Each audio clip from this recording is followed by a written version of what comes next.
కడప జిల్లాలోని ఒంటిమిట్ట పులివెందుల జెడ్పీటీసీ ఉప ఎన్నికలకు రేపు పోలింగ్ జరగనుంది. ఇందుకోసం అధికారులు అన్ని ఏర్పాట్లు చేశారు.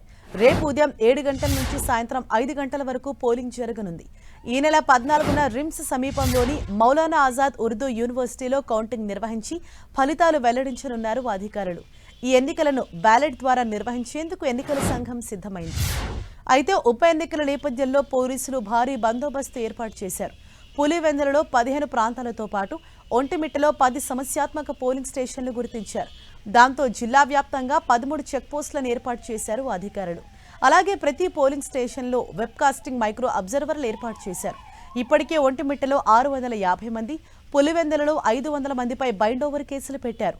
2 ప్రాంతాల్లో జెడ్పీటీసీ ఎన్నికలకు 1400 మంది పోలీసులు గస్తీ కాయనున్నారు. మరోవైపు పులివెందులలో 15 పోలింగ్ కేంద్రాలు ఉండగా 10,601 మంది ఓటర్లు తమ ఓటు వినియోగించుకోనున్నారు. అలాగే ఒంటిమిట్టలో ఉన్న 30 పోలింగ్ కేంద్రాల్లో 24,606 మంది ఓటు వేయనున్నారు.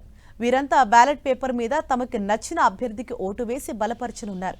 ఈ ఉప ఎన్నికలను వైసీపీ, టీడీపీ శ్రేణులు ప్రతిష్టాత్మకంగా తీసుకోవడంతో పలు ప్రాంతాల్లో వివాదాలు చోటు చేసుకుంటున్నాయి. దీంతో ఎటువంటి అవాంఛనీయ సంఘటనలు జరగకుండా పోలీసులు కట్టుదిట్టమైన భద్రతను ఏర్పాటు చేశారు.